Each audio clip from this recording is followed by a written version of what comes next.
আসছে শুরু হয়েছে। আচ্ছা আচ্ছা ঠিক আছে, একটু নেটওয়ার্কের ডিস্টার্বের জন্য আমরা দুঃখিত। عن ابن عباس رضي الله تعالى عنهما قالت ميمونة وضعت للنبي صلى الله عليه وسلم غسلا فسترته بثوب وصب على يديه فغسلهما ثم صب على يديه فغسلهما ثم صب بيمينه على شماله فغسل فرجه فضرب بيده الأرض فمسحها ثم غسلها فمضمض واستنشق وغسل وجهه وذراعيه ثم صب على راسه وأفاض على جسده ثم تنحى فغسل قدميه فناولته صوبا فلم يأخذه فانطلق وهو ينفض يديه متفق عليه। এগুলো আমরা আগে পড়ে আসছি, আশা করি বুঝবো, একবার বলে যাচ্ছি। হযরত মাইমুনা রাদিয়াল্লাহু আনহা বলছেন যে আমি রাসূলুল্লাহ সাল্লাল্লাহু আলাইহি ওয়াসাল্লামের জন্য গোসলের পানি নিয়ে গেলাম। গুসলান মানে কি? গোসলের পানি। ওই যে গুসলান দুটোটা আছে বলছেন, গোসল নিয়ে গেলাম মানে গোসল নিয়ে যাওয়া মানে গোসলের পানি নিয়ে যান, গোসল নিয়ে যাওয়ার কোনো সুযোগ তো নেই। হ্যাঁ, জবরদস্ত মানে অর্থ পরিবর্তন। আচ্ছা তো গিয়েছে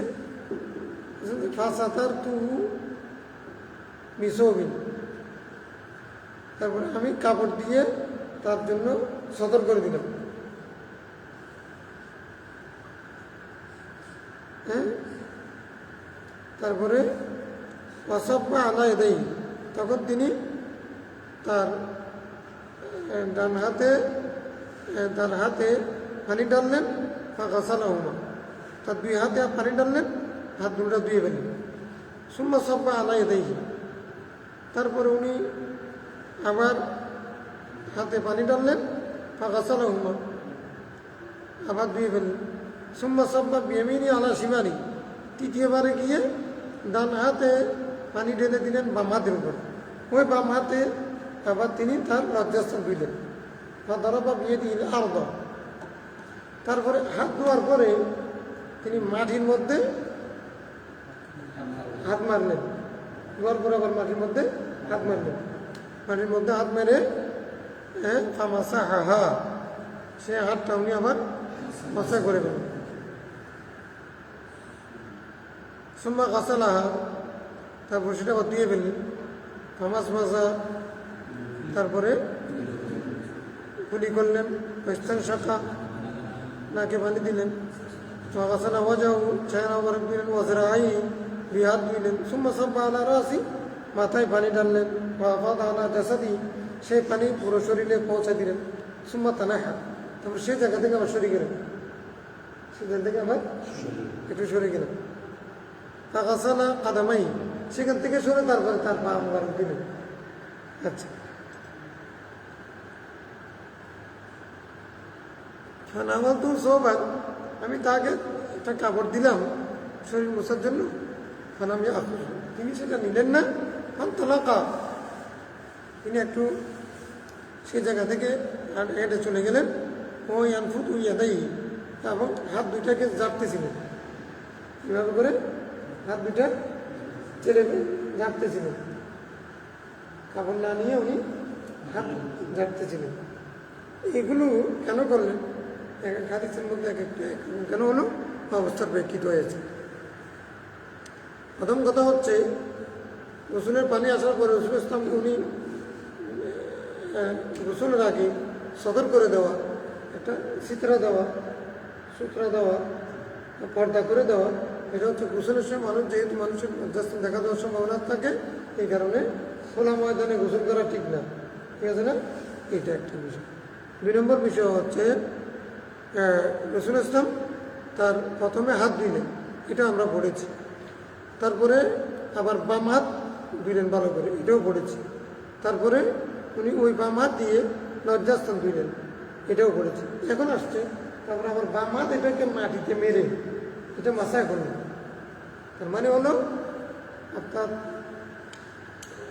ভালো করে ময়লা দূর করার জন্য মাটিতে হাত মারা, এটা একটা আমরা এখন ধরুন সাবান দিয়ে করি, সাবানের ব্যবস্থা ছিল না, এখন মাটি ছিল জীবাণু মুক্ত করার মাধ্যম, পবিত্রতার মাধ্যম। এই জন্য মাটিতে মেরে মাছা আসে, আবার মাছা করে ফেললেন। তারপরে কি হলো, সুম্মা গাছলা, আবার মাটি এগুলো দিয়ে কি কুলি করবে নাকি, বা এগুলো দিয়ে পায়, এই জন্য উনি আমার হাতটা পানি দিয়ে দিয়ে গেলেন।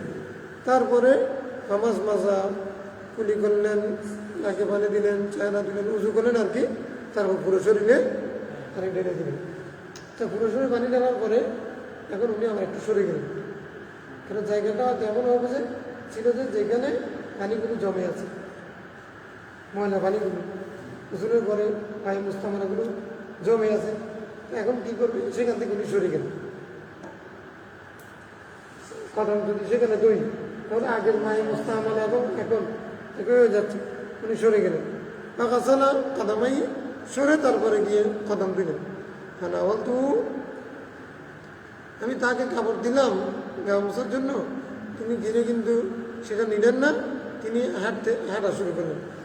ও ইয়ান ফুদু ইয়াদাই, তারপরে হাত ঝাড়তেছিলেন। হ্যাঁ, হাত ঝাড়তে ছিলেন।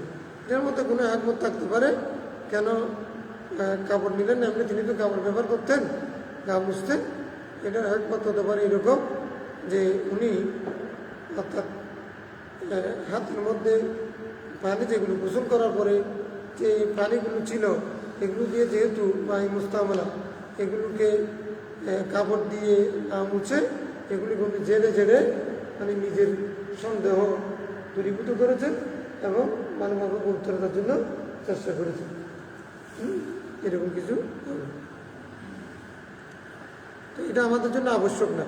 আমরা যদি পুরো অঙ্গে, শরীরের পুরো অঙ্গে যদি পানি পৌঁছাতে পারি, তাহলে আমরা যদি গা মুছে ফেলি তাহলে তো কোনো সমস্যা হবে না। এগুলো ওয়াক্তান বা কোনো সময়ের জন্য বিষয়, বিশেষ বিষয়। মুত্তাফাকা আলাইহি ওয়া লাফজুল বুখারী, মুত্তাফাকা হাদিস, কিন্তু ভাষা হলো ইমাম বুখারীর ভাষা। عن عائشة رضي الله عنها قالت إن امرأة من الأنصار سألت النبي صلى الله عليه وسلم من غسلها من المحيض فأمرها كيف تغتسل ثم قال خذي فرصة من مسك فتطهري بها. قالت كيف أتطهر بها؟ قال تطهري بها. قالت كيف أتطهر بها؟ قال سبحان الله تطهري بها. فاجتذبتها إلي فقلت تبتغي بها قصر الدم متفق عليه. আচ্ছা, আয়েশা সিদ্দিকা রাদিয়াল্লাহু তাআলা বলতেছেন, আনসারী এক মহিলা রাসূল ইসলামকে জিজ্ঞাসা করলেন যে তার হাইজের মাসিক যেটা হয় সেটার কারণে গোসল ওয়াজিব হবে কিনা সে বিষয়ে জানতে চাইলেন। রাসূল ইসলাম তাকে নির্দেশ দিলেন কাইফা তাগতাসিল, কিভাবে সে গোসল করবে। তাতাহহারি হবে, মানে তাতাহুর থেকে যদি হয় তাকাব্বাল, হ্যাঁ তাকাব্বালি তাতাহহারি এক মনে হচ্ছে শিখাবে আর কি, তাতাহহারি বিহা, সেটা দ্বারা তুমি পবিত্রতা অর্জন করো। কারত কাইফা তাতাহহারু বিহা, তুমি এটা আবার বলতেছে আমি কিভাবে সেটা দিয়ে, একটা সুগন্ধিযুক্ত কাপড় দিয়ে আমি কিভাবে পবিত্র হবো। রাসূল সাল্লাল্লাহু আলাইহি ওয়াসাল্লাম আবারও বললেন তুমি সেটা দিয়ে হবো। আমি কিভাবে আবারও কষ্ট করতেছি। রাসূল সুবহানাল্লাহ, রাসূল সাল্লাল্লাহু আলাইহি ওয়াসাল্লাম বললেন সুবহানাল্লাহ। বলছেন আমি তখন আমার দিকে তাকে ফাজতাযাবতুহা মানে কাররাবতুহা ইলাইয়া, আমি তাকে আমার দিকে টেনে নিলাম। রাসূল সাল্লাল্লাহু আলাইহি ওয়াসাল্লাম বারবার বলতেছে, সে আবার বারবার প্রশ্ন করতেছে, তো সেজন্য আমি আমার দিকে টেনে নিলাম। তখন তো তাবতাগি বিহা আসারাদ দাম, আমি তাকে বুঝে দিলাম। রাসূল সাল্লাল্লাহু আলাইহি ওয়াসাল্লাম কি বলতে চাচ্ছেন সেটা ওই আনসারী মহিলা বুঝতেছে না, যেহেতু এই সমস্ত বিষয় ছিল যেগুলো লজ্জার বিষয়, সেজন্য রাসূল সাল্লাল্লাহু আলাইহি ওয়াসাল্লাম এখানে মাজাজ ব্যবহার করতেন। হ্যাঁ, আগেও করেছি। তো এখন মায়েশা সিদ্দিকা তো বুঝে গেছেন ফকিহাতুল উম্মাহ, ফকিহুল উম্মাহ আয়েশা সিদ্দিকা, মানে ফকিহুল উম্মাহ কি মহিলাদের মধ্যে আয়েশা আর সিদ্দিকা রাদিয়াল্লাহু তাআলা বুঝে গেছেন উনি। মানে এদিকে আসুন আমি বুঝে দিতে পারি বিষয়টা কি জানো, বলে যে আসারাদ্দাম তোমার হাইজের পরে যে রক্তস্রাবের দাগ আছে না, ওটা তুমি কাপড় দিয়ে আগে একটু মুছে নিবে, কাপড় দিয়ে ওটা রক্তগুলো মুছে ফেলবা, এটা বলতে চাচ্ছে। মুত্তাফাকুন আলাইহ। عن أم سلمة رضي الله تعالى عنها قالت قلت يا رسول الله إني امرأة أشد ظفر رأسي أشد ظفر رأسي এটা মুজাফর, আমি আমার বেনি যেটা এটা বেশি শক্ত, মানে চুলের মধ্যে আমি যে বেনি বাঁধি ওটা কি শক্ত শক্ত করে বাঁধি, চুল গাঢ় ছিল। জানাবা আমি কি ওই বেনিগুলো ভেঙে ফেলবো, খুলে ফেলবো জানাবাদের গোসলের জন্য, নাকি ওইরকম বেনি বাঁধা অবস্থায় গোসল করতে পারবো? কালা লা, না খুলতে হবে না। তো কী করবো? ইন্নামা ইয়াকফিকা আন তাজিয়া নাকি আনা রাসিকি সালাসা হাসিয়াত, তুমি না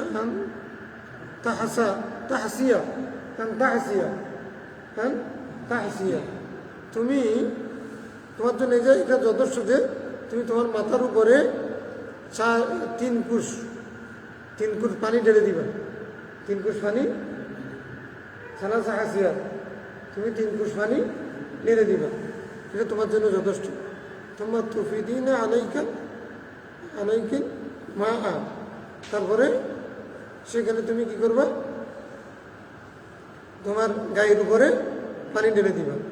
প্রথমে তুমি ওই যেহেতু মাথার জন্য স্পেশাল একটা, মাথার জন্য 3 কুশ, এগুলো কেন দিতে বলছে? যেহেতু এটা বিনি বাঁধা, এটা এর জন্য এখানে পানি পৌঁছার জন্য আগে 3 কুশ পানি ঢেলে দিবে, তারপরে তুমি শরীরে পানি ঢেলে দিবে। হ্যাঁ, কী হবে? পাতা তো হারিন, তুমি তখন কী হয়ে যাবে? হ্যাঁ, পাতা তো হারিন, তুমি তখন পবিত্র হয়ে যাবে।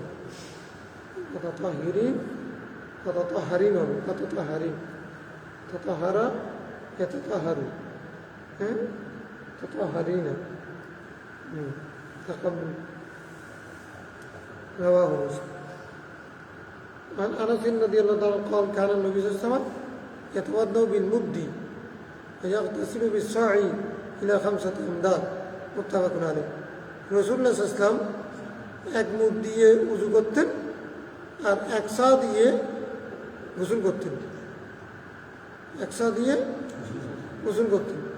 তো 100 ইলা 5 আমদাদ, 100 মানে 5 মুদ, মানে আমরা যদি এখন বলি প্রায় 5 কেজি, 1 কেজি দিয়ে উজু, 5 কেজি দিয়ে মানে 5 লিটার দিয়ে গোসল, 1 লিটার দিয়ে উজু, 5 লিটার দিয়ে গোসল, মানে সহজভাবে যদি হিসাব করি।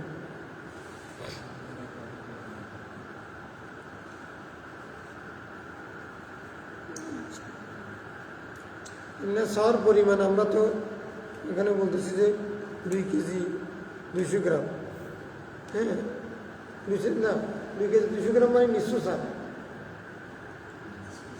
হ্যাঁ, তাহলে 100 হলে 4 কেজি 400 গ্রাম, তাহলে প্রায় 5 মুদ হয়ে যাচ্ছে, তাহলে 1 মুদ 5 মুদ পরিমাণ 100 হয়ে যাচ্ছে। معاذة قالت عائشة رضي الله عنها كنت أغتسل أنا ورسول الله من إناء واحد بيني وبينه أي ما تريد حتى أدخلها دعني قالت وهما جنبان متفق عليه আমার আয়েশা সিদ্দিকা রাদিয়াল্লাহু তাআলা বলতেছেন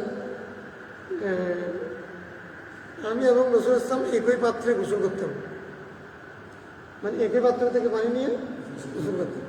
তো তখন কে আগে গোসল করবে তার মধ্যে প্রতিযোগিতা করতাম। উনি বলতেন যে আমাকে আগে সুযোগ দাও,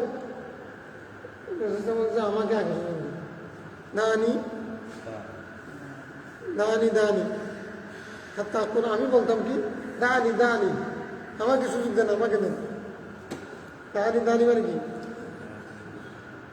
আমাকে আমাকে ছেড়ে দেন, আমাকে ছেড়ে দেন মানে আমাকে আগে গোসল করার সুযোগ দেন। একই পাত্রে গোসল করবো তো একই পাত্রে কে আগে করবে এটা নিয়ে প্রতিযোগিতা। আমি বলতাম কি যে মানে আমাকে আগে সুযোগ দেন, সুযোগ দিন। তাহলে তুমি উমা জানাবাদ দুজন তখন কি ছিল পৃথিবীতে, মানে জরুরি অবস্থায় জানাবাদের অবস্থায় থাকতেন। মুত্তাফাক আলাইহি। আচ্ছা, জিমানি আসতেছে, এখানে তো দেখতেছি অনেকদিকে ছোট হয়ে যাচ্ছে। হ্যাঁ হ্যাঁ সে আছে, সে কাজ করতেছে না আমাদের, কবি লাগবে আমাদের। হ্যাঁ সবসময় চা খাই, ওয়াজ মারবে, কবি লাগবে। হ্যাঁ এখন এটা একবার একদিনে করতে না পারলে কেমন হবে? আমি স্থিতি দিয়েছি রমজান তো যদ্দূর হয় বরকত, বরকতের মাস হোসেন দিন। হ্যাঁ আর যাবো সামনে ফাসলুসানি, ফাসলুসানি কিন্তু ইয়া পর্যন্ত গেছে, দ্বিতীয় বিশ্বাস চলে গেছে। হ্যাঁ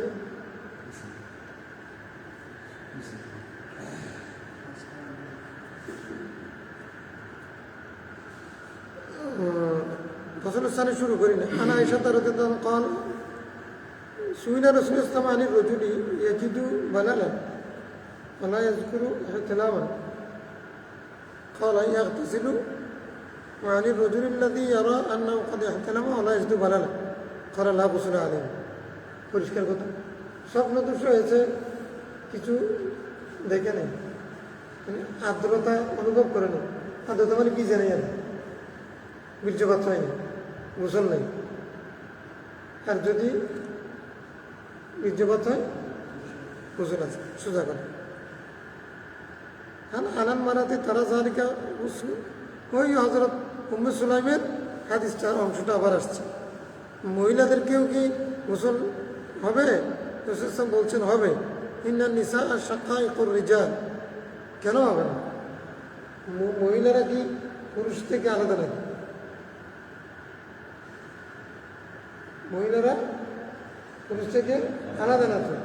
অর্ধাঙ্গ কথাটা আসছে না, অর্ধাঙ্গ মানে এটা খারাপ অর্থে নয়, ওরা অর্ধেক সেরকম না। অর্ধাঙ্গ মানে অবিচ্ছেদ্য অঙ্গ, আমরা সেটা বলতে। শাখায় সাকিং কাতন, শাখায় মানে সাকিং কাতন মানে বলা হয় মানে সমুদর গুণ। আবার সাক্ষণ সাকিং কাতন মানে হলো অংশ, মানে টুকরু। পুরু মহিলা সৃষ্টি হয়েছে পুরুষের বাম পাঁজর থেকে। পুরুষের বাম পাঁজর থেকে যদি মহিলা সৃষ্টি হয় তাহলে পুরুষের যে চরিত্র মহিলারও সেই চরিত্র হবে না। পুরুষের যদি স্বপ্ন দোষ হয় মেয়েদেরও হবে না। এটা দোষের সব যুক্তি দিলেন।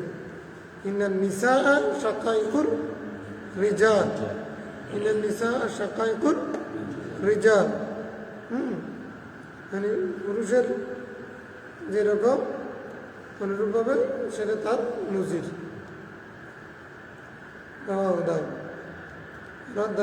إذا قول لا غسل عليه أنا قال رسول الله إذا جاوز الختان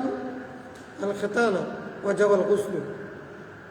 এই হাদিসেও আমাদের ইন্নামাল মা মিনাল মা এর বিপরীত, যদি আমরা ওটাকে লাম ইউনজিলের বিপরীত ধরি। যদি আব্দুল্লাহ বিন আব্বাস রাদিয়াল্লাহু আনহু বিন ইহতিরাম বলে যে তাদবিক করে দিয়েছেন, সেটা বাদ দিয়ে যদি কেউ যদি বলে, যেমন আহলে জাওয়ায়ের, চার মাযহাবের কেউ এই পক্ষে নেই। আহলে জাওয়ায়ের বলে যে মানে ইন্নামাল মা মিনাল মা। হ্যাঁ, আহলে জাওয়ায়ের সুবিধাবাদী। ইন্নামাল মাউ মিনাল মা মানে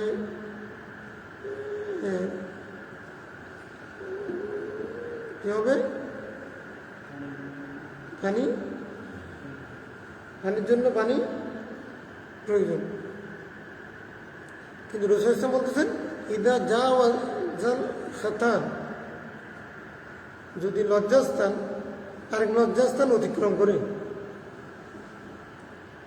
তার মানে দাখালাল খাতানু ফি খাতান, তখন কি হবে? ওয়াজাবাল গুসল, গোসল ওয়াজিব হয়ে গেছে, এখানে ইনসালের কোনো কষ্ট নাই। তাহলে এই হাদিসও ইন্নামাল মাউ মিনাল মাই বিপরীত। ফালতু আনা ওয়া রাসূলুল্লাহ সাল্লাল্লাহু আলাইহি ওয়াসাল্লাম ফাগতাসালনা। আয়েশা সিদ্দিকা রাদিয়াল্লাহু তাআলা বলতেছেন কি যে এইরকম আমাদের জীবনে ঘটেছে, তো ঘটার পরে আমরা গোসল করেছি, মানে আমরা মুবাশারাত করেছি কিন্তু ইনসাল হয় নাই, তারপরে আমরা কি করেছি? দখল পাওয়া গেছে, ইনসাল পাওয়া যায় নাই, দখল পাওয়া গেছে, ইনসাল পাওয়া যায় নাই, গোসল ওয়াজিব হয়েছে, গোসল করেছে। দখল পাওয়া গেছে, ইনসাল পাওয়া যায় নাই, গোসল করেছে, তাহলে ওয়াজিবাল গোসল। ঠিক আছে? আচ্ছা,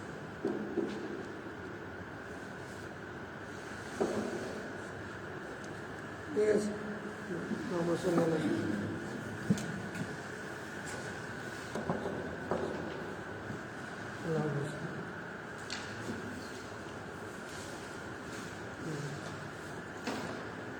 দোয়া করুন।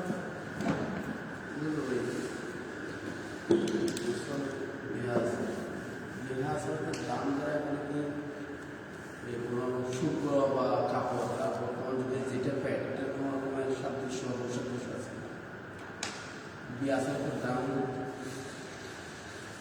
হ্যাঁ, সেটা তো তৎকালে কষ্টটা হচ্ছে এরকম, অর্থাৎ মানে ঋতুবতী মহিলারা পবিত্রতা অর্জন করার জন্য কি পদ্ধতি অবলম্বন করবে। তো প্রথম কথা হচ্ছে এখন যে প্যাড ব্যবহার করে এগুলো হাদিস সম্মত।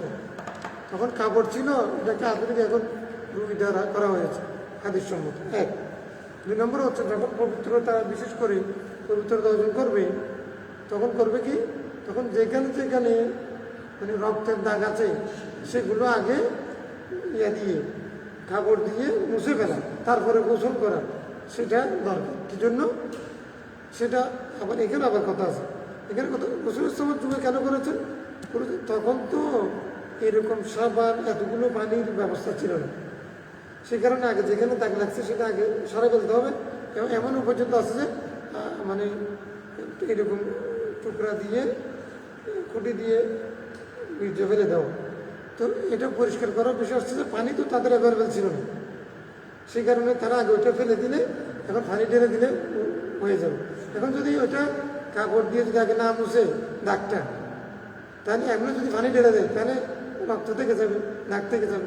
এই জন্য রসুলাম সেটা বলেছেন। কিন্তু আমাদের দেশে যখন মেয়েরা যদি গোসল করে তার পানি অ্যাভেলেবেল যদি থাকে, তারপরে যদি সাবান দিয়ে যদি দিয়ে ফেলে তাহলে ওই দাগটা থাকবে না। তাহলে এটা আমাদের জন্য প্রযোজ্য না। যদি এর বড় কারো থাকার বা কেউ সাবান ব্যবহার করতে পারতেছে না, গরিব মানুষ, তখন তাকে করতে হবে একটা কাপড় দিয়ে সেগুলো আগে মুছে ফেলবে, তারপরে পানি ঢেলে দিবে, পানি যদি অ্যাভেলেবেল না থাকে।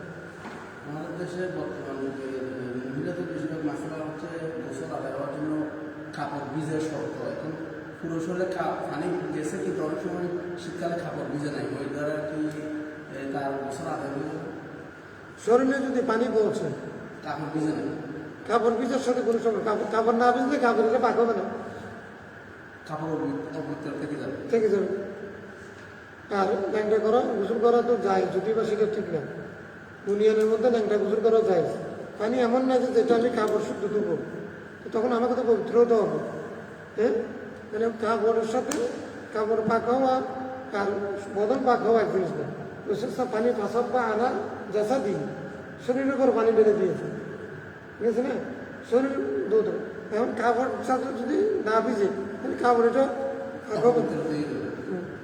আর যেটা বর্তমান যুগে যেটা একটা দেখা যায় হস্তমেতন, এটা কি আমার মামুনার মানুষের সাদৃশ্য হস্তমেতন হ্যাঁ, গোসল ওয়াজিব হবে। গোসল ওয়াজিবের জন্য শর্ত হচ্ছে খুরুজুল মা বিদাফাত, মা ইন দাফাত, অস্তমতনের মধ্যে যেহেতু দাফাক আছে, উত্তেজনা সহ বীর্যপাত হয়, সেই কারণে গোসল ওয়াজিব হবে। মা ইন দাফাত, ঠিক আছে।